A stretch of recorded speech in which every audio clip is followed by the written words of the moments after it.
Well, I wish to introduce Amy now, and she'll be presenting the 45-minute lecture for us tonight. Amy grew up in the sun-washed northern suburbs of Perth and first learned the gospel from her parents. She's the associate pastor at Providence Church in the inner city suburbs of Perth. She pastors women and equipping and encouraging the congregation to serve the Lord and his people. Amy taught high school students politics and English. And then obviously she then studied theology from that and still loves the Saturday paper. Why don't you welcome Amy as she comes to present her lecture.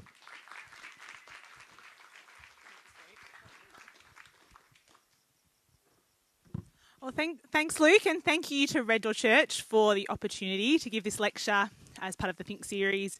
It's a great privilege. Well, a few weeks ago, a Canadian woman named Sarah Bessie began a Twitter flurry with a series of tweets accompanied by the hashtag "Things Only Christian Women Hear." What followed were hundreds of tweets by women and men recounting the frustrating and funny and sad and hurtful things that have been said to women in their communities. The tweets cover a whole range of topics, including singleness and marriage, leadership in the church, as amongst others. Here are a few of Bessie's tweets. "You're an amazing leader. You'll make an excellent pastor's wife one day." 4 words. "Stay at home, daughter." "Yeah, but who gets to make the final call in your marriage?" Finally, "Careful with your yoga pants. You don't want to cause a brother to stumble." Now, I didn't tweet with that hashtag, but it did resonate with me to some degree. There are things that other Christians have said to me which fit the genre. Never malicious, I don't think, but thoughtless. Comments related to my gender which have made me feel small. Which brings us to our topic this evening. Is Christianity sexist? If you were to rely on Twitter alone, you'd have to answer with a resounding yes. For our purposes, this hashtag, "Things Only Christian Women Hear," tells us that we're asking a question that's worth answering. And that's before you ask anyone outside the church. Now, I have 3 sisters, and they'll tell you that I'm a movie talker. I'll natter away through a movie, and probably the most annoying part of that is I like to guess how it's going to end. And so I'm warning you, here is my spoiler alert. I'm about to tell you where we're going to land tonight. So here it is. While I think there is a charge to answer, ultimately, I don't think that Christianity as a religion is sexist. In fact, I think it's quite the opposite. Christianity is good news for women and for men. Well, what is the charge against Christianity? Why might a person make the claim that Christianity is sexist? Before we answer the question, we're going to spend a few moments defining a couple of terms. So firstly, sexism. Sexism is discrimination against a person based on their sex or gender. So a person or institution can be described as sexist if they treat people in a way that gives preference to one sex or gender over another. Sexist behaviour implies a belief that the sexes are not equal, that men and women don't hold the same value. And now, a sexist person or institution might not say that explicitly, but the way they behave implies that that's true. They might say men and women are equal, but behave in a way that gives preference to one over another. Now, given that definition, I want to clarify what sexism is not.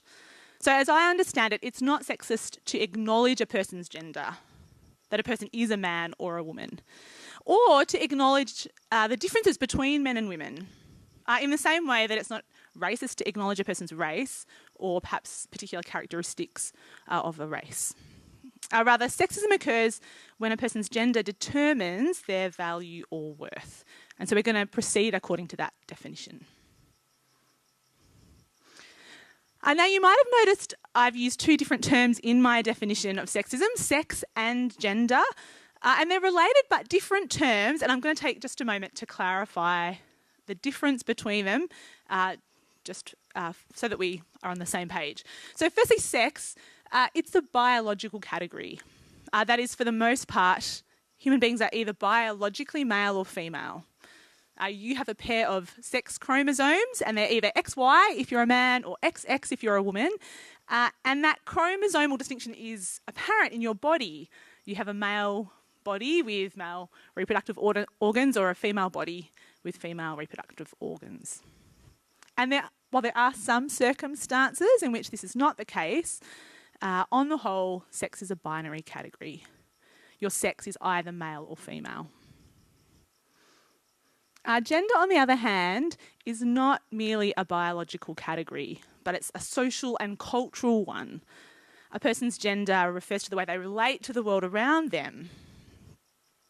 And traditionally, and perhaps we can say typically, a person's gender corresponds to their sex. So a biological man will relate to the world around him as male, and a biological woman will relate to the world around her as female. Now, I want to acknowledge we've entered some complex territory here, and I'm happy for you to ask me about that later on. The point to make at this stage is sexism is discrimination based on either of those things, a person's sex or their gender. And the last term I want to clarify is Christianity. So as we step back to scrutinise Christianity as a religion, I want to acknowledge that Christians aren't always the best representatives of the faith we confess. So Christians, both individually and corporately, have and continue to behave in ways that are sexist. And that is obviously a problem, and we'll address it along the way tonight. However, as we approach our topic, we're going to primarily examine Christianity as a set of beliefs. Well, back to the question at hand. Why might a person make the claim that Christianity is sexist? Here are some of the common objections. There might be others you've got. You could raise them later. But here's my first one. Firstly, Christians worship a divine being who's presented as male. So the God of the Bible is always referred to with male pronouns. He, him, and his. And following that, the first person of the Trinity is revealed as God the Father, the second person as God the Son, both male figures.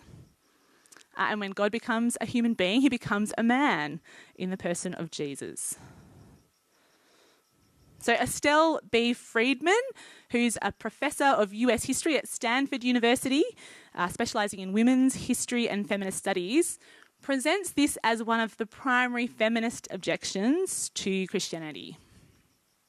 So just to flesh it out a bit more, I think the logic of the objection goes like this. Given the superiority of God as the divine being of Christianity, surely his revelation as male privileges men over women. That is, doesn't God's apparent maleness lead to the assumption that men have greater worth and dignity than women? And doesn't such an assumption lead men to justify themselves as superior to women? A second feminist charge against Christianity relates to its origin story, or the story of creation. So as Friedman articulates it, in the account of creation in Genesis 1-3, a man is given authority to rule, whereas a woman is charged with the responsibility of sin entering the world. And as a result, this story positions men as superior to women. Now, while as far as I'm aware, Friedman only refers to Genesis to articulate this view, that's not the only tricky passage in the Bible with regard to these things. So, for example, there's a passage in a letter to Timothy, a young leader, from his mentor, the Apostle Paul, and it says this: "For Adam was formed first, then Eve, and Adam was not the one deceived. It was the woman who was deceived and became a sinner." It doesn't look good. And as far as I understand it, then the argument follows like this. There are two elements of Christianity: the maleness of God and the origin story, which privileges men, work together to establish a patriarchal society. And I think this is where the root of the objection really lies. That Christianity, from its foundation, is a religion which has reinforced or perhaps even established a patriarchal social order. Number 3. The third charge of sexism worth noting is related to the family, particularly the shape of a relationship between men and women in marriage. So a traditional Christian view of the family establishes a husband as the head of his family and calls a woman to submit to her husband. And it's argued that this shape establishes an imbalance of power, privileging men over women. Now, one of the more recent conversations in this sphere has been surrounding domestic violence. That is, where this doctrine of male headship is taught, it ends up condoning abuse. Or worse than that, there's been questions raised about whether Christian leaders encourage women to remain in abusive marriages because that's what it is to submit to your husband. The fourth and final objection I'm going to raise now is related to the church. And in this sphere, the charge of sexism primarily relates to the distribution of leadership roles between men and women. So traditionally, leadership in the church has been reserved for men. And you see this in denominations that ordain their pastors. Traditionally, they've only ordained men. We'll leave our list there. Please do raise other objections you have during question time. Well, do these charges stand? To find out, we're going to do two things together. Firstly, we're going to consider what the Bible has to say about men and women. As Christianity's holy scriptures and its primary document, I think that's the best place to start. And we're going to take in the big picture. So we won't look at every passage in the Bible that speaks about men and women, but please do feel free to ask me about particular passages if you're interested in them. And then once we've done that, we're going to come back to this list that we've just worked through and consider how the biblical material sheds light on each of them. Are you ready? Let's start at the beginning with the origin story of Christianity. That is the story of creation in Genesis. And so we're going to skip to the 6th day, which is the creation of human beings.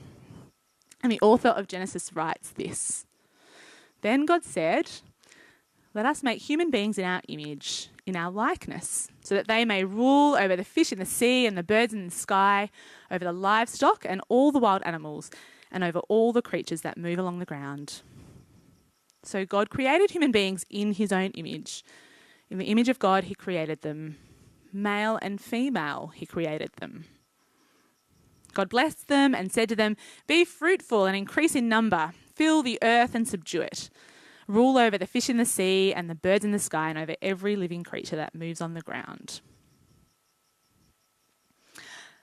The first thing we learn about human beings here is they're made in God's image. The second thing we learn is that they're made male and female. And I think this tells us two things. Number one, you and I are human first, male and female second. We share a common humanity before we're distinguished by our sex. Number two, both men and women are made in the image of God. We both share in the dignity of being like God, as together we represent him in the creation. And this happens through their rule over creation, care for it, and through their relationship with one another. Striking in this first account of the creation is what men and women share as creatures made in God's image, the fundamental equality between them.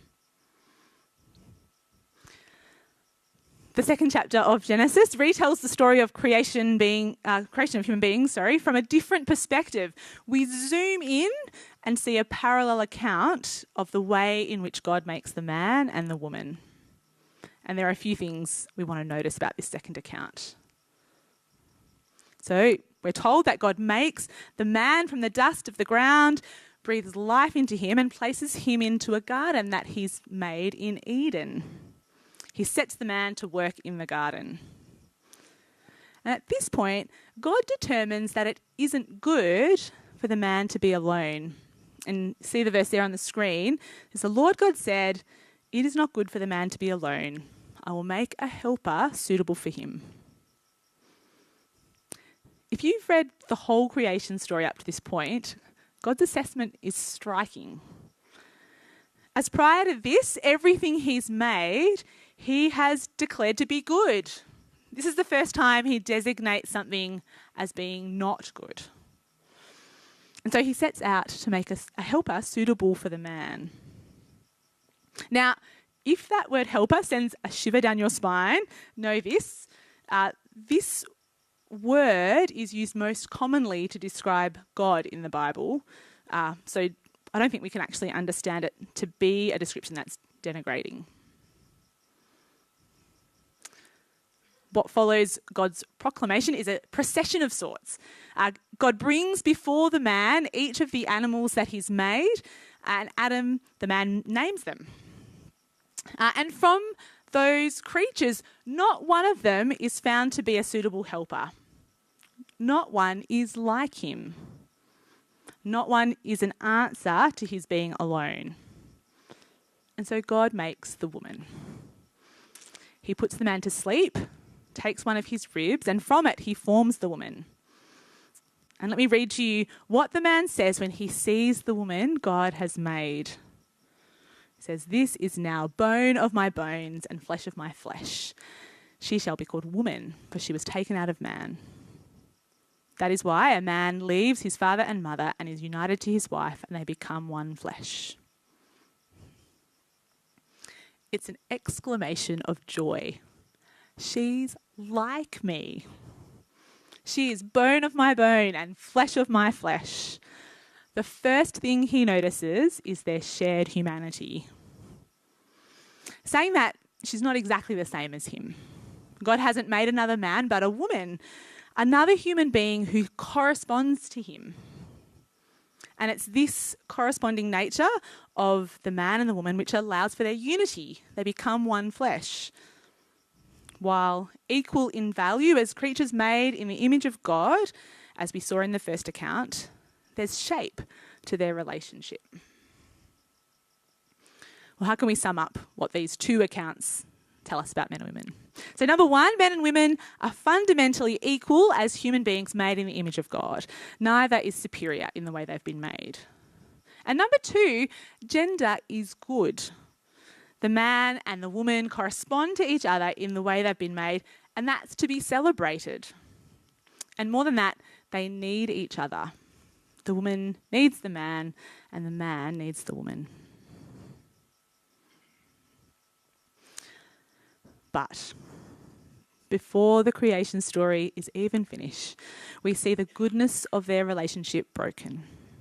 In the third chapter of Genesis, the man and the woman disobey God, doubting his goodness to them. And the story plays out as an interaction between the woman and a serpent. The serpent setting out to create doubt by asking, "Did God really say?"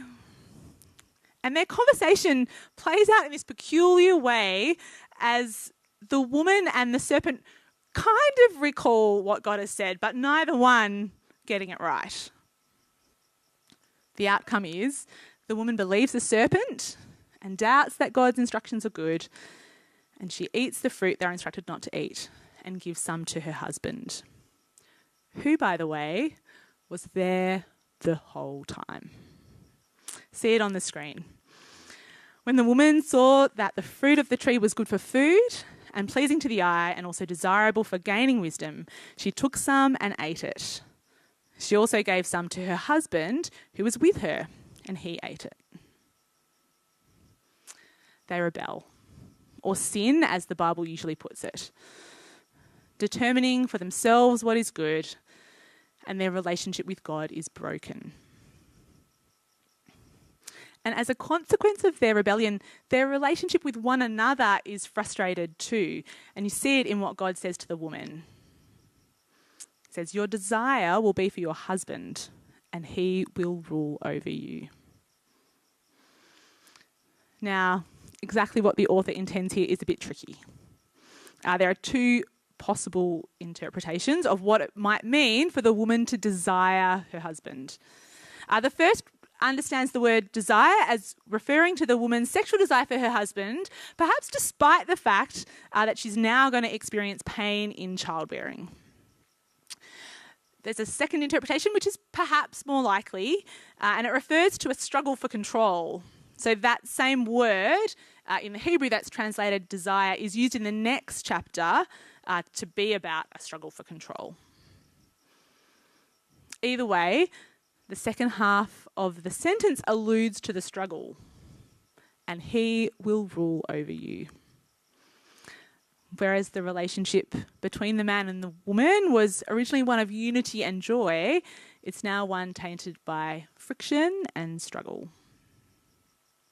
And as such, there's a sense in which the relationship between them is broken. It's still good, but you see its brokenness play out through the rest of the Bible. While there are beautiful moments, it's not what it once was. And on many occasions, you see men and women treating each other badly. Well, how does this help us? We learn that the Bible isn't surprised by the brokenness we see in the relationships between men and women. In fact, it tells us to expect it and gives an explanation for it. The struggle we experience is due to our sin. And I think this plays out differently for men and women. So for men who are, generally speaking, bigger and therefore stronger than women, this has played out in their abuse of women, in using their physical advantage for their own good to control and use women for their own purposes. According to a biblical framework, that kind of behaviour is absolutely sin, and God condemns it and holds men accountable for it. For women, I think sin has necessarily played out differently, perhaps in a more relational way, as they have sought to control men by non-physical means, like manipulation. And just like for men, God holds women accountable for their sin. And Christians are not immune from this kind of behaviour. We too are affected by sin in the way we relate to one another as men and women, both in our individual relationships and corporately in the church. And the Twitter hashtag, Things Only Christian Women Hear, is evidence of this. According to the Bible, we ought to expect our relationships as men and women to be fraught. And it tells us the problem: sin. But that's not the Bible's last word on the relationships between men and women. In the person of Jesus Christ, God became a human being to make right what was broken in the garden, not just in the relationships between men and women, but in the relationship between people and God. You see, ultimately, sin is the root of the problem. In rebelling against God in the garden, both the man and the woman reject God, the one who made them. And as a result, they sit under his right judgment. Their relationship with God is broken, and so their relationships with one another are broken. Jesus comes offering reconciliation with God. The Apostle Paul puts it this way: "So in Christ Jesus, you are all children of God through faith. For all of you who are baptized into Christ have clothed yourselves with Christ. There's neither Jew nor Gentile, neither slave nor free, nor is there male and female, for you're all one in Christ Jesus. If you belong to Christ, then you are Abraham's seed and heirs according to the promise." Those who are in Christ, those who belong to him, who have faith in him, they're called children of God.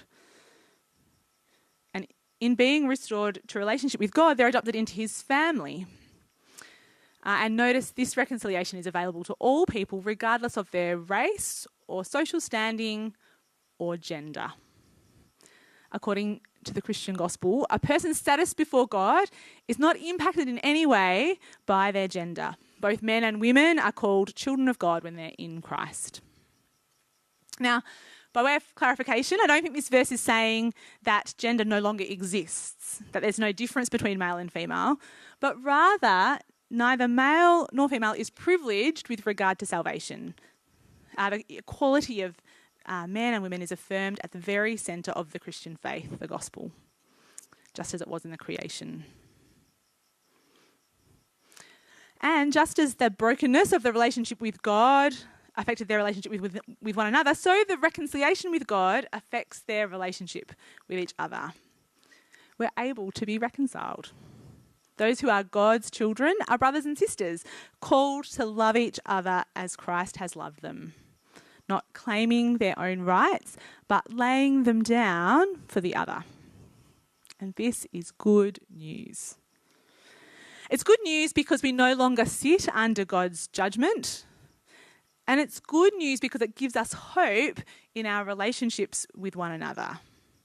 Though we see brokenness still, God is doing his work of making things new, of putting things right. We can pursue relationships with one another as men and women, which are good, not taking advantage of each other, using each other for our own gain, but looking to each other's needs before our own. And we first see this hope of reconciliation in Jesus' ministry. In the way he relates to women, he affirms their dignity and worth. In the gospel accounts of Jesus' life, there are all these stories of him interacting with women, particularly those who are most vulnerable, the widows, prostitutes, the outcasts. And on every occasion, he treats them with dignity and compassion. In addition to this, in a way that's kind of surprising to historians, when he is raised from the dead, Jesus appears first to women, even though they wouldn't be considered kind of reliable witnesses in that culture.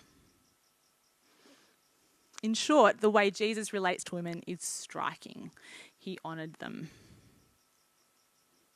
Well, that's the big picture. What have we seen? Firstly, the Bible asserts the equality of men and women in their design as creatures made in the image of God. And the Bible provides an explanation for the brokenness we see in relationships between men and women. It tells us we ought to expect relationships between men and women to be difficult to some degree. It's not surprised by the difficulty. And it gives us hope for our relationships with one another, for restoration in the way we relate as men and women. Well, what about those objections we laid out earlier? Given what the Bible says about men and women, how might we respond? Well, firstly, is God male? No and yes. I don't think it's right to say that God is male when you talk about him as a divine being, because gender is really a creaturely category. That is, God is neither male nor female. He's not like us in that way. Saying that, like we saw, the primary picture of God, the one he's used to reveal himself in the scripture, is that of a father, which is a male figure. Why? I think it's to do with the way God reveals himself to us as human beings. So this kind of makes your brain hurt a little bit, but theologians tell us that as human beings, we can't understand God as he actually is. We're too limited. And so everything we know about God, he has revealed to us in analogies or pictures. That's how he shows us what he's like. So it's not that God is a father in the way that a human man is a father, but that category of father helps us to understand how he relates to the other members of the Trinity and also to us. As an aside, the Bible actually uses the metaphor of a mother to describe God as well a number of times, but it's not the primary picture that it uses. The primary picture is that of a father. So that's the first part. No, God is not male. However, yes, God did become a man. When God entered the creation as a human being, he became a man in the person of Jesus of Nazareth. Could he have become a woman? Sure. Why did he become a man? To be completely honest, I'm not really sure, although I'm going to make a few educated guesses and you can tell me what you think. So the first is related to God's being revealed as male. So given that Jesus is fully God, as Luke told us earlier, and God has revealed himself according to male analogies or pictures, logically speaking, it makes sense that Jesus comes as a man rather than as a woman. The second thing to say is Jesus doesn't arrive in the first century in Israel out of nowhere. There's a story that's been building. The Jewish people to whom he comes, they have been waiting for him. They're anticipating his arrival. They're waiting for the king God has promised them, the one who'd bring God's rule on the earth. And Jesus is that king. Our third reason for Jesus being male is the nature of the culture in the ancient Near East in the first century. So patriarchy was standard for Israel, but also for the nations around them. One reason for this is the conquest of Alexander the Great of the known world in the 4th century BC. So Alexander the Great didn't want to just be in control. He wanted everyone to be like him. He had this program of enculturation, which meant that Greek philosophy shaped much of life in the ancient Near East, including views of men and women. So Plato, his teacher, had argued in the 5th century for the equality of men and women in his work, The Republic. But Aristotle, his student, had returned to a view that women were inherently inferior to men. In his work, Politics, he says, as regarding the sexes, the male is by nature superior and the female inferior, the male ruler and the female subject, and the same must necessarily apply to all mankind. And actually, Aristotle's not breaking new ground here. He's just reinforcing the pre-existing cultural norms which existed across the ancient world, and this is what Alexander the Great takes across the empire. Now, as Jesus enters that context as a man, you could say that his maleness reinforces those cultural norms, and I'm sympathetic to that view, except that I don't think it is the answer that makes the most sense of the data. Rather, I think Jesus' maleness enables him to achieve his mission. It gives him agency to do what he set out to do in a society that was already patriarchal. Well, whether any of these or another explanation of Jesus being male is best, it's not, I don't think, intended to be a statement on the worth or dignity of men that Jesus became a man. If someone tried to argue for men's superiority in this way, I just don't think it's a very good argument. I don't think it works. Well, charge number 2 was related to Christianity's origin story. So we've looked at that story in detail, so I won't go through the detail again, but we're going to draw a couple of conclusions. So first, we saw in the first account of creation in Genesis chapter 1 that the authority to rule is given to human beings. Together, as creatures made in God's image, they represent his rule on the earth as they work and care for it. Now, that command to rule the creation is nuanced in chapter 2 of Genesis as the shape to the man and the woman's relationship becomes clear. But it's still a role they share. Particularly as part of that role is to subdue the earth by filling it, which is a task in which they both participate. The man's not given authority to rule alone, but alongside the woman together. Well, what about the responsibility laid on the woman for sin entering the world? This is the passage I read to you earlier. It said, for Adam was formed first, then Eve. And Adam was not the one deceived. It was the woman who was deceived and became a sinner. What do we do with this verse? It is tricky and I find it hard to understand, but there are a couple of things that might help us. So firstly, the account in Genesis makes a point of telling us that the man was with the woman the whole time she's being tempted by the serpent. And yet he doesn't say anything. And he eats the fruit when she offers it to him.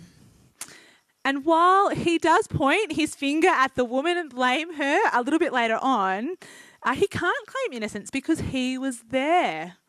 He heard the whole thing.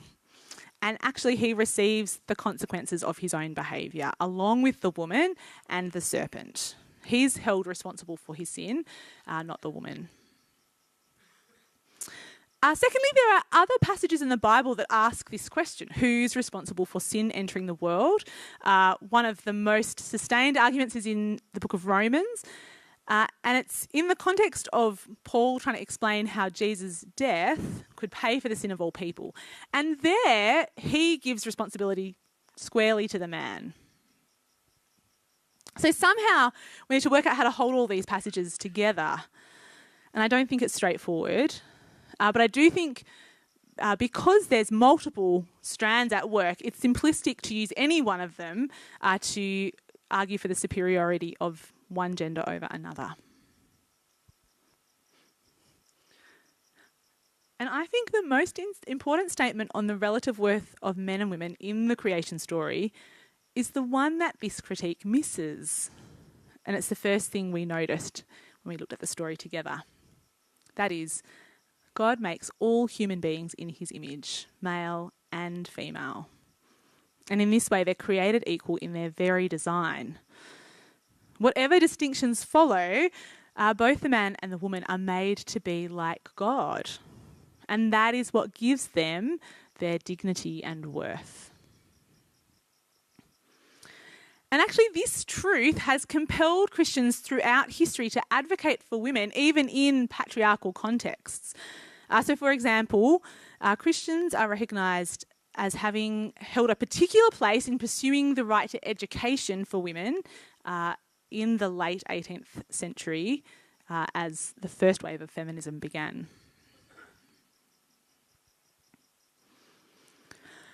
Well, that brings us to our third charge. But the third and fourth charge against Christianity, the family and the church, they're actually kind of related as I understand them in the way the Bible presents them. So we're going to talk briefly about them together and then I'm going to deal with them each in turn. So as we were looking at the creation accounts earlier, we saw that the Bible affirms gender as good. While the man and the woman are equal in their status as creatures made in the image of God, they're not exactly the same. God doesn't create a second man to alleviate the problem of the man's aloneness, but he creates a woman. One who's like him in a way that no other creature is, corresponding to him, his complement. And as such, there's some shape to their relationship. And the shape is relevant to their life together, particularly in the family and the church. And the question in this for us is, in principle, is this sexist? Now, there are a few issues to pursue here related to the values of our culture. So first is to do with how our culture attributes value or worth to people. So on the one hand, our culture says that all people have equal worth because of their humanity. And I think that's why we have things like charters of human rights. But I don't actually think that's the whole picture. I think in practice, we actually attribute people value according to their function. So let me give you an example. Take a doctor and a garbage truck driver. Now, I doubt anyone would be bold enough to say that the doctor has greater worth because of his role than the garbage truck driver. But I think subconsciously we do rank them. We pay the doctor more. We hold him or her in higher esteem socially. Why? Arguably, it's actually the garbage truck driver who contributes more to public health of the society.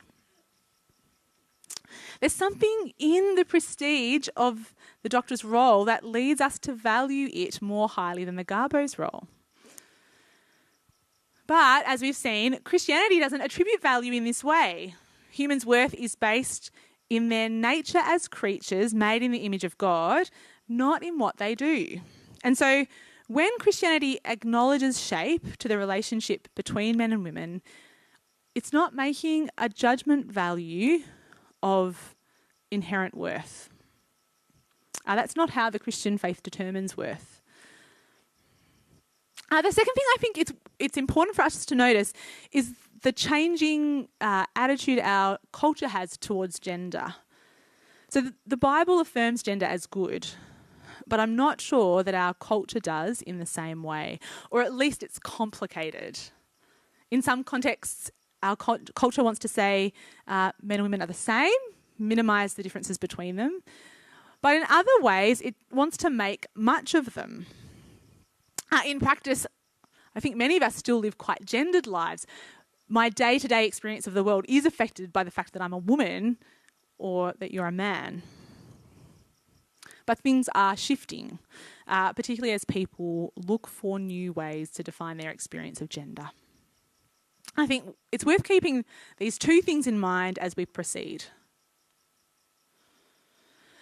I also want to say that Christians vary in how they apply these things. Most Christians, as I understand it, affirm the goodness of gender and the shape it gives relationships between men and women. But the way that shape is expressed in their family and church lives is different. That's okay, but there are two extremes I want us to avoid. The first one is the one where we try to save the Bible from itself, where we read passages in the Bible that are difficult and try to explain them away to smooth out the rough edges. I don't think we want to do that. The other extreme is to read and apply the text rigidly without sensitivity to its context or to ours. And I think we want to avoid that too. So keeping that in mind, what does the Bible say specifically about family and the church? Well, firstly, the family. Is Christianity sexist when it comes to marriage? I'm going to read you a few verses from a passage in the Apostle Paul's letter to the Ephesian church. Just for the sake of time, I'm just going to pick a few verses out of a longer passage, but they're part of a flow. So it says, "Wives, submit yourselves to your husbands as you do to the Lord." And then verse 25, "Husbands, love your wives, just as Christ loved the church and gave himself up for her. Husbands ought to love their wives as their own bodies. He who loves his wife loves himself." Well, at first glance, this call for submission on the part of the woman does seem sexist. But if we take a closer look, I don't think the concept of submission has anything to do with status or inherent equality. And so I don't actually think it is. The shape of the marriage relationship here is described like the relationship of Christ and the church. So Christ's headship is expressed as he takes the initiative in laying down his life for the church. He himself suffers so that the church doesn't have to. And husbands here are called to follow after that pattern, loving their wives as they love their own bodies. Essentially, he is to look after his wife's needs before his own. And I think a similar thing's going on as the wife submits to her husband. It's not that she's inferior in worth to the man, but she reciprocates the pattern of considering her partner's needs before her own. So while that word submit has negative connotations for us, I don't think it's intended to be negative. It's not that the husband gets the deciding vote in decisions, whether they're big or small, and the wife just has to fall in line. Instead, he has the privilege of putting his wife's needs before his own as they make decisions together. And she has the joy of receiving that gift of his sacrifice. It's an other person-centered relationship. It's a you before me relationship. And that potentially is striking in our culture, but I don't think it is necessarily sexist. Now, a word on domestic violence. I don't think you can justify abuse of any kind using these verses. Domestic violence is always wrong, and the church ought never to be complicit in it. Where someone is experiencing abuse, of course they should be supported in leaving for their own safety. And I think the church ought to be vocal in advocating for the end of violence against women. Wherever someone uses the scriptures to try and justify abuse, they're distorting the word of God. A true grasp of the Christian gospel leads to servant-hearted self-giving, not legalistic bullying or abuse. Well, finally, what about gender in the church? I think this is the point where there's probably the most diversity amongst Christians in their expression of gender. And I think it's perhaps the point at which Christianity is most open to scrutiny. So like I said earlier, traditionally leadership in the church has been reserved for men. And today, of course, there are churches that wouldn't make that distinction at all. But I do want to address it because it's been the pattern of most Christians, and there are some passages in the Bible that seem to speak into it. So, on that note, there are a number of passages in the New Testament which affirm the leadership and teaching responsibilities of men in the church. The complicating factor in understanding these passages is this. They're all written to particular churches experiencing particular struggles. And while there's reasoning given, it's never laid out from start to finish, step by step.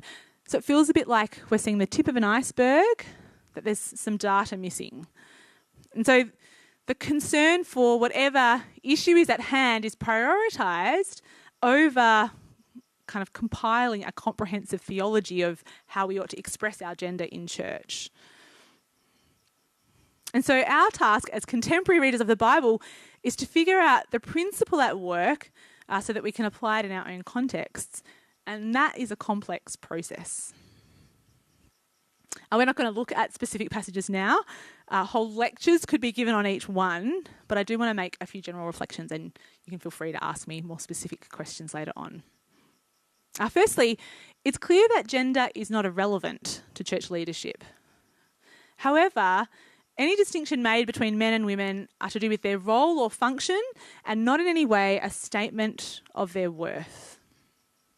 If you'll let me speak personally for a moment, the role I have at my church is a great privilege. I'm employed primarily to point women to Jesus each day, and I love it. And to suggest that my role is less valuable than the blokes I work alongside, or to suggest that if I did their job, somehow I'd hold more value as a person, I think that's dishonouring of the women I get to serve. Secondly, we want to remember that men and women need each other.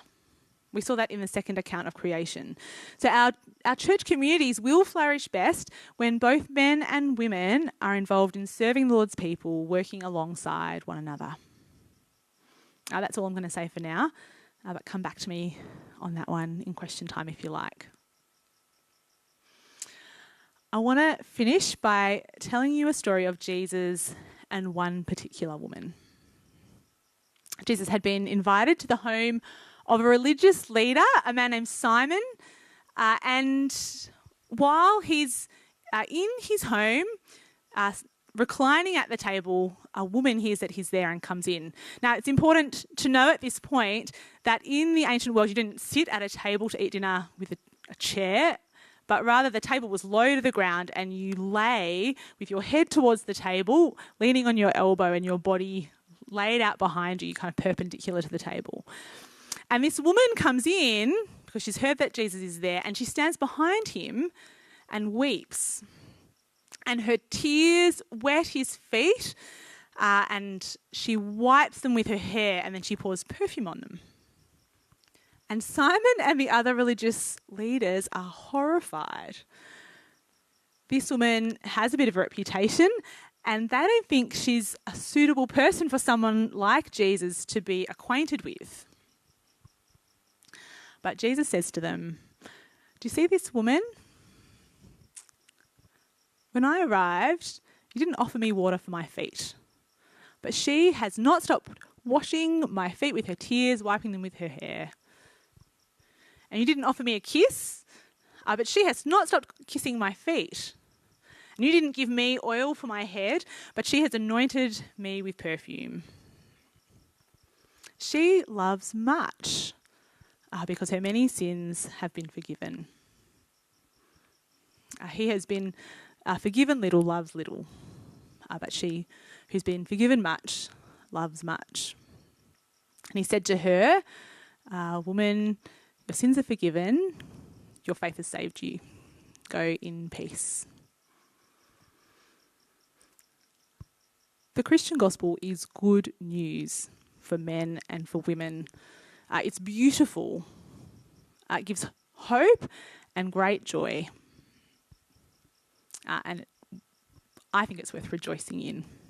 Thanks very much. Awesome.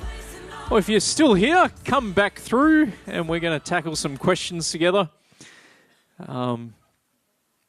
We've got heaps, which is great. Apologies if you've still got it, but we've got lots to get through. Every time we do this, I was just saying to Amy, I just think, we're going to get no questions, and then they just pour in. And so it's really cool just to see people sort of wrestle over ideas and want to know a bit more about topics. And so we're going to have some good time together going through these. Now, the first question that I want to get out of, because I've got sort of like 5 or 6 hovering around the same topic, and that is the question over people are saying, we've heard that you're a part of a team, you're a part of a leadership team at a church, but the question is, would you say that within the Christian faith that it would be permissible for a female to hold a lead pastor role, as in the vision caster and the key teacher of a congregation? And how would you defend whatever position that you would sort of hold to? Sure, that's an excellent question, and I'm glad that you asked it. So as I understand it, there are 3 positions that Christians take. The first one, which until recently I thought not many people hold, but apparently it's growing in the States, is patriarchy. So patriarchal ways of thinking about church leadership say that men have rule, I guess, in the church, and women don't hold leadership positions. And I think those churches in the past have usually called themselves not patriarchal but complementarian, which I'll define in a minute. But apparently, someone was telling me just last week, there's a growing move towards churches that will call themselves patriarchal in their leadership structure, I think particularly in the United States, but they might be elsewhere as well. The second position is complementarianism. So I believe that's kind of a made-up word by Christians, and it's been made up, I guess, to describe the relationship of men and women as complementing each other. So that idea of kind of corresponding roles, and that would be a view of church leadership which says men and women work together in the church, and that will lead to the flourishing of the community. But the head pastor role of a church and the primary teaching role is reserved for men. And complementarians hold that position because that's how they understand the passages on eldership in the pastoral epistles, as well as other passages, what they understand them to be teaching. And then the third position would be egalitarianism, which says, I don't think it says that the shape between men and women's relationships is irrelevant, but it does take away, I guess, the barrier to women being the head pastor and to women having a primary teaching role.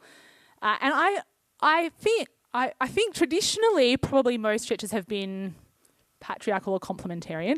I think increasingly churches are egalitarian, probably especially in Perth. I don't know if that's statistically true, but that's kind of my observation. Personally, I'll play my hand and say I'm complementarian, so I wouldn't myself take the lead pastor role at a church. I don't actually preach at Providence on a Sunday either. And the reason that I don't is because, as far as I can understand it, the passages about eldership in the scriptures give that role particularly to men. And there are passages as well about the role of men and women in the gathering, which I think give that particular role to men.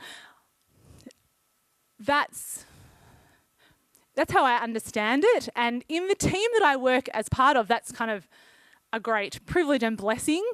I can imagine a scenario where I wouldn't enjoy that, where I'd feel kind of stifled and resentful probably.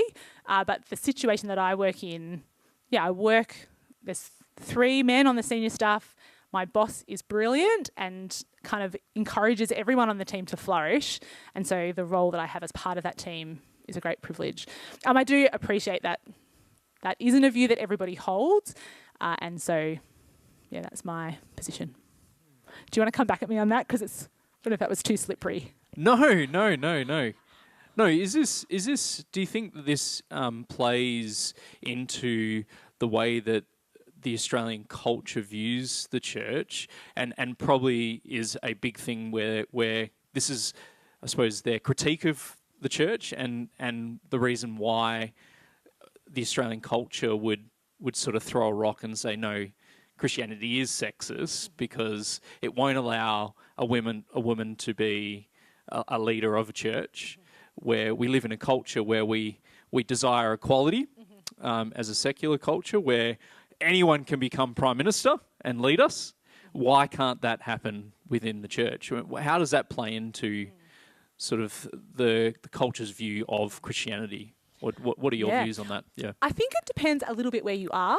Sure. So I don't think it's uniform across Australia. So I can tell you about my experience of meeting people. So I meet people, when I go to the dentist or, I don't know, in the doctor's waiting room or in the supermarket, and they ask, what do you do? And I say, I'm a pastor. And people are always surprised. And it's, as we have a conversation about it, I don't think it's ever because they have any idea about this internal argument that Christians have about who should lead a church or not. It's always because, maybe not always, but it's usually because they haven't been to church for a long time, and what they're thinking of is a very traditional one pastor church, and where a man is the pastor, and usually thinking of churches where people are ordained for ministry, more traditional denominations.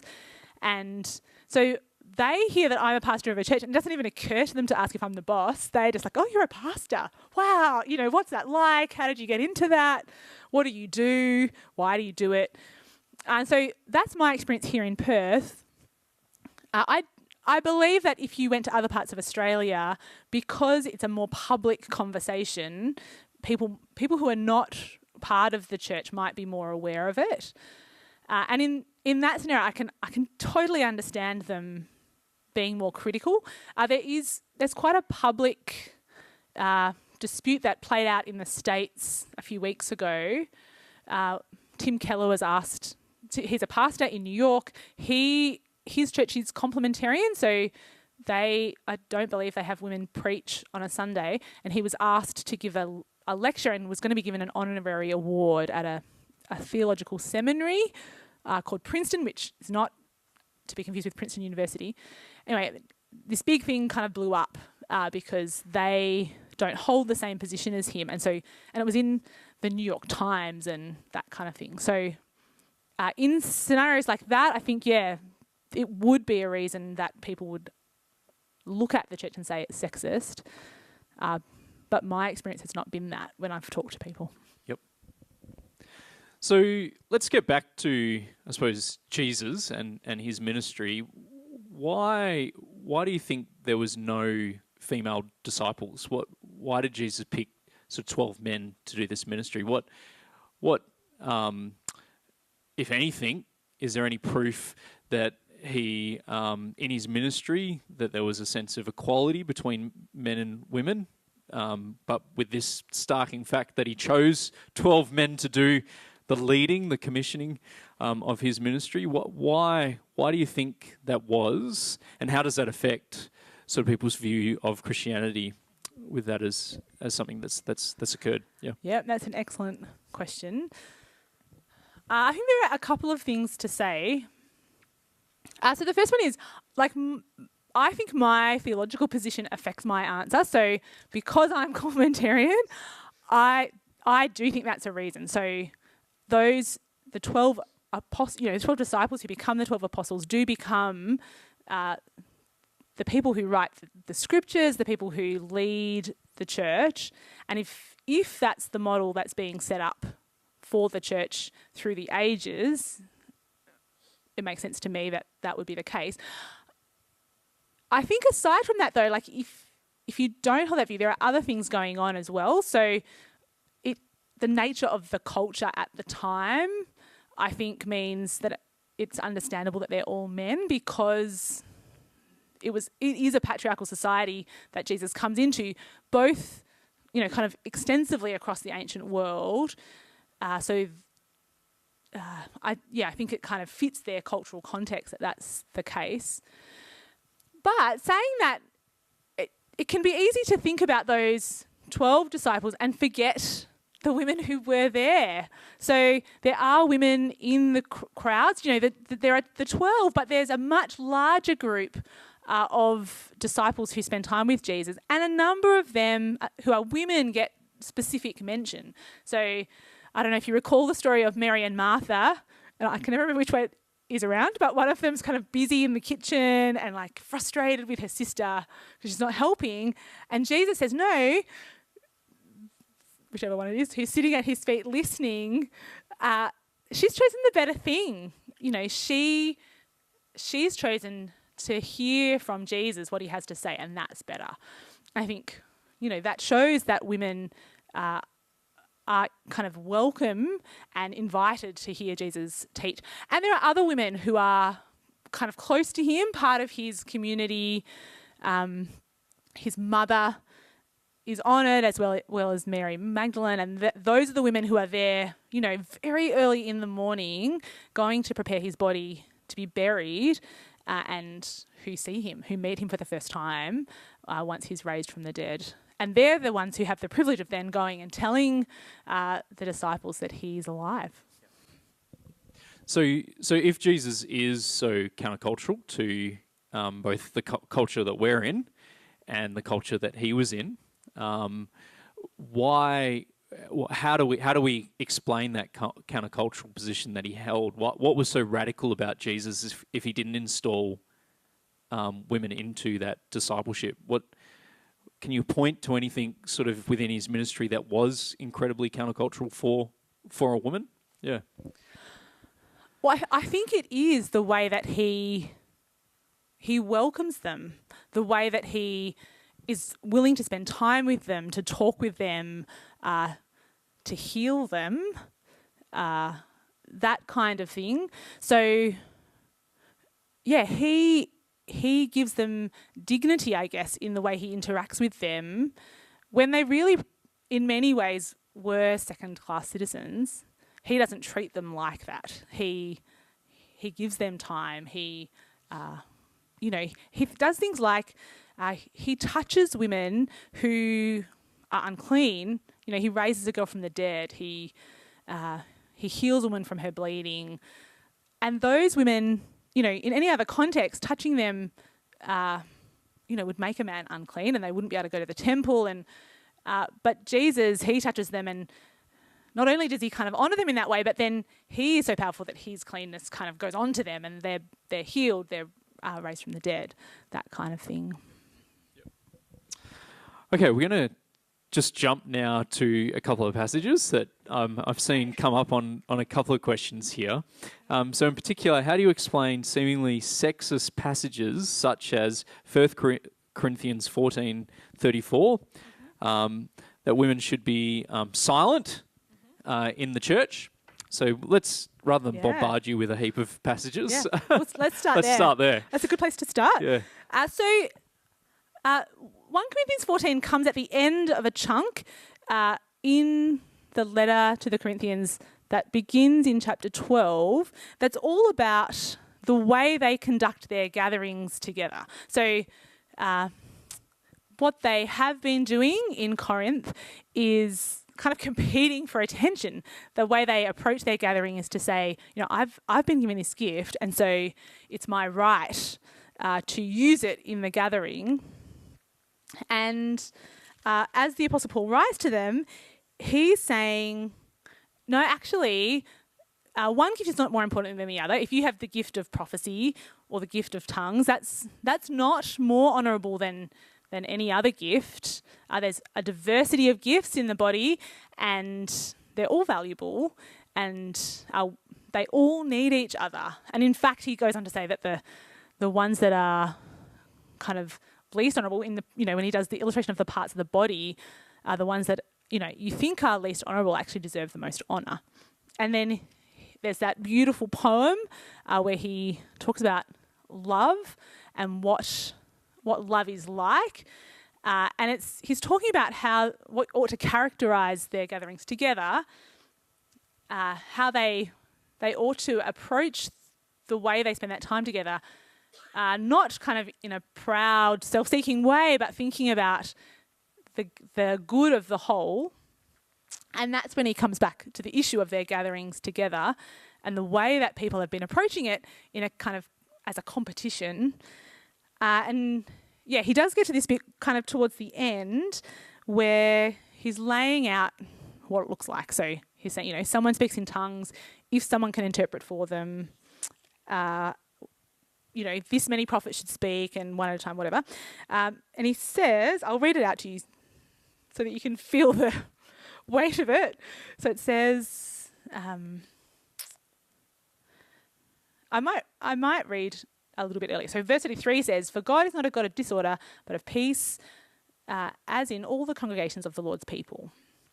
And he says, "Women should remain silent in the churches. They're not allowed to speak, but must be in submission, as the law says. If they want to inquire about something, they should ask their own husbands at home, for it is disgraceful for a woman to speak in the church." And then a little bit further on, he says, I'll just skip a couple of verses for time. He says, "Therefore, my brothers and sisters, be eager to prophesy and do not forbid speaking in tongues, but everything should be done in a fitting and orderly way." Now, it does sound bad, except that you've got to read it in the context of the whole letter. So the bit that I haven't talked about is in 1 Corinthians 11, where there's a long and complicated argument about head coverings, and someone might have asked about that. But what's clear in that passage is that it's about how women speak in the church gathering, not whether or not they should speak. So he says to them, when you pray or prophesy in the gathering, you ought to wear a covering on your head. And so I think, I just don't think it makes sense to understand those things as conflicting. And so it's working out, why does he say there, this is how you ought to pray and prophesy when you gather, and then in chapter 14 say you ought not to speak at all. And I think it's actually to do with that ordered principle.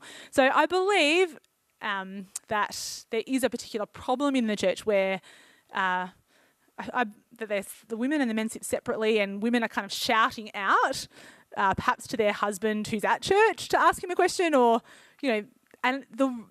there's disorder in their gathering together because of the way those women are behaving.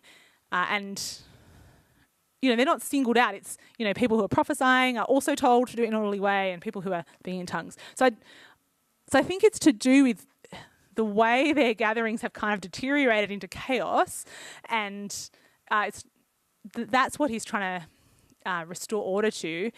I think because of that passage earlier in the letter, it's not, you don't understand it on its own to say women can't speak. Yep. No, that's good. Okay, so more on the roles of women in the church community. Why do you think most churches struggle to live up to their belief of equal worth of men and women in terms of their creativity of roles for women, i.e. women can make tea and coffee, teach in Sunday school, but that's about it. So, Yeah, I have felt the pain of this so many times. Someone else once gave me a very helpful answer to this question. So I was feeling super angsty, and I talked to a friend of mine, and one of the things that I found quite helpful, this guy was a pastor on staff at the church I was working for at the time, and he brought to my attention the whole idea that you might kind of have lots of people participating in a modern kind of context is quite new, especially when you talk about paid roles. So I was kind of angsty about being employed by a church and what I could do and what that would look like. And he's saying actually most churches 50 years ago only paid one pastor. So the whole idea of having a team at all is a new thing. And so with regard to kind of a paid pastor, you know, we're all kind of learning how to do that, to have teams of people, men or women. You know, how do you give people different roles on a team? That's kind of quite a new thing. And so I find that quite helpful. But then with regard to the whole church, because it's not just paid pastoral staff who'll serve in a church, I think we can find it hard. I think some churches do it better than others. But I think, perhaps we are just lagging behind our culture a little bit. And, you know, in, say, 50 years ago, in the 1950s, across the whole of society, women being in the home, consuming kind of what was able to be consumed, that was kind of a celebrated thing for all people. That was kind of the glory days of the post-war era, and there have been Christians, I think, who've kind of looked back to that time with fondness and perhaps held on tightly to it. But you know, I think we are just, our culture's moving faster than us, and we need to catch up to them. Yeah, absolutely. Okay, so now we'll jump back to theology. You mentioned that Jesus coming to earth as a man being a weak argument for the concept of the Trinity being as a sexist sort of ideal. Could you please elaborate on why you don't think sort of identifying the Son and the Father as male isn't sexist? Yeah, so I'll try and do that. I'm not sure. I hope I don't just end up repeating myself. So if I understand the question, perhaps I've misunderstood it. So I think there's two different things at play. So there's God in who he is in his nature as a divine being. And yeah, like I said, I don't think he is male because that's a creaturely thing. I think that's how he's revealed himself. Yeah, and like I said, he has revealed himself in these male categories. And so I do think there's a picture there that, particularly in the first century, would have enabled them to make sense of what God was like in terms of the Father and the Son. So in that patriarchal society, that picture of a father and a son, a father who owns the estate and the son who inherits it, say as one part of the picture, I think, you know, that actually tells us something about what God is like. The way that he, you know, the son inherits from him the authority to rule and, you know, that kind of thing. The way that the son is given a place of priority as the firstborn in the family, you know, and then the way that picture of being the firstborn then translates to his resurrection. He's the firstborn from the dead. So I think that's one example of how that particular picture of father and son relationship in that particular society, an ancient kind of context, that's one way that God helps us to understand what he's like in his relationship to the son. And as far as I'm aware, I don't know that there's a female equivalent of that because of the way that society worked. Does that person, can they come back at me? I don't know if that's helped. I don't know if that's actually answered the question they were asked. Yeah, if you've got more questions surrounding that question, then feel free to grab Amy after. Yeah, sure. And Please talk a little do. bit more about that. So where do you think, just in regards to culture, what are the hot topics that are sort of prompting people to believe that the church is sexist? What is it out there that we've spoken a lot about theology and stuff, and I'd say for the average Australian, they're not worried about this. But there is sort of I suppose, an overwhelming sort of idea within the public square that Christianity is innately sexist. I've heard people also label other religions like Islam sexist as well, and Christianity, Islam seems to get thrown in there together. And where does this come from? What are the issues that people are facing and going, because the church says this, they're sexists? Yeah, I think they're primarily ethical issues, I think, although I think, before I mention those, I think the family is one of them. So Christians are known perhaps for having traditional family values, and I think it's easy to make assumptions about what that ought to look like, even for Christians. So I think as Christians, there are lots of ways that you can live out your family life in a way that's honouring of the Lord. So I know a surprising number of families where rather than one parent working and one parent staying home with small children, the parents split that time between them. They're Christian families. And that's,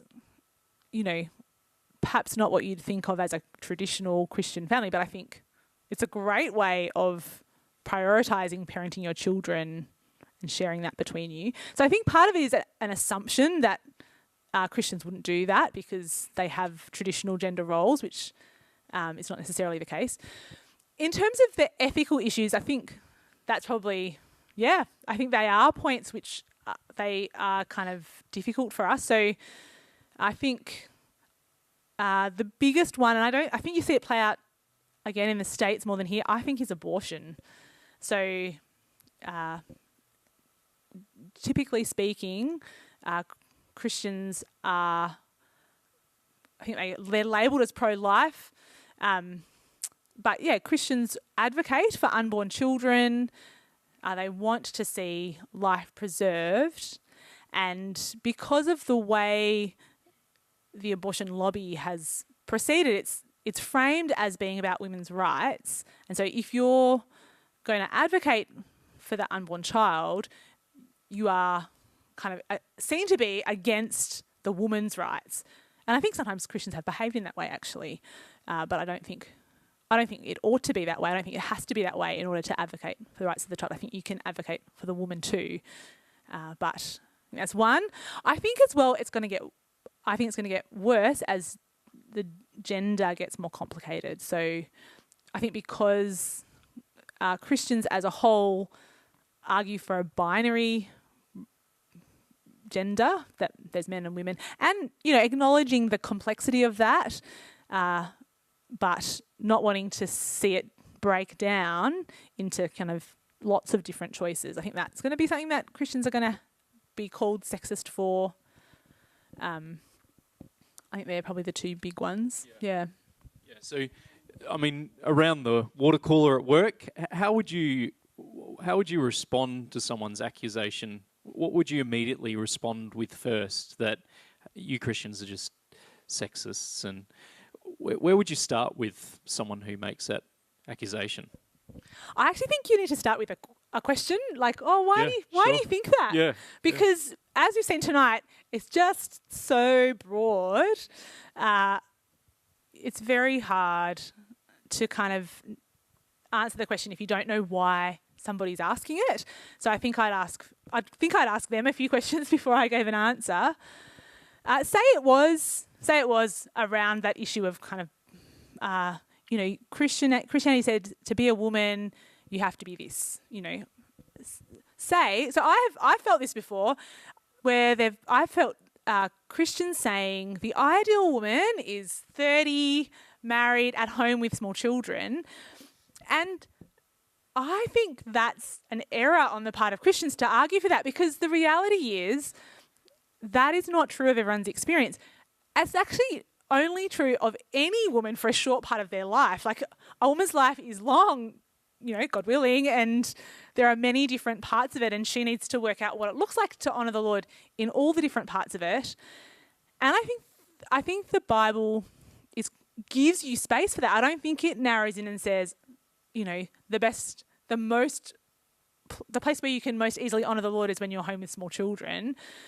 And so I think, I want to say, actually, let's broaden out what it looks like to be a Christian woman. I think you can be kind of resourceful and productive and creative and in a variety of life situations. I think kind of correcting that might be a place to start. So if the Bible isn't inherently sexist, what does the church have to own up to? Where have we made mistakes? What have we done to sort of wear that badge within sort of modern culture? Can you think of anything that you could sort of say, the church can cop that? That's fair. Well, I reckon those tweets that I read out at the start, I reckon some of those things are the place to start, although I'm not sure how many of those things you'd actually project onto, if you were outside of the church. I'm not sure how many of those things you'd project onto the church.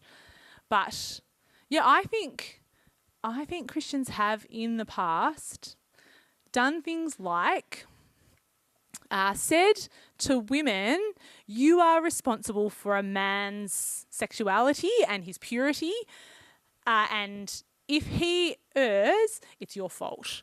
And I think that's kind of abhorrent, actually, and I think it's complicated, but I think the way that we teach Christians to honour the Lord in those things needs to be more nuanced than that. And I think we need to say to men, like, actually, your purity is your responsibility. And not that you say to women, don't worry at all about it. But I think there was an era of saying to women, the reason that man sinned is because you were immodest. And I think that's not fair. So I think that's an area we can own up to it. That's one. Yeah, that's great.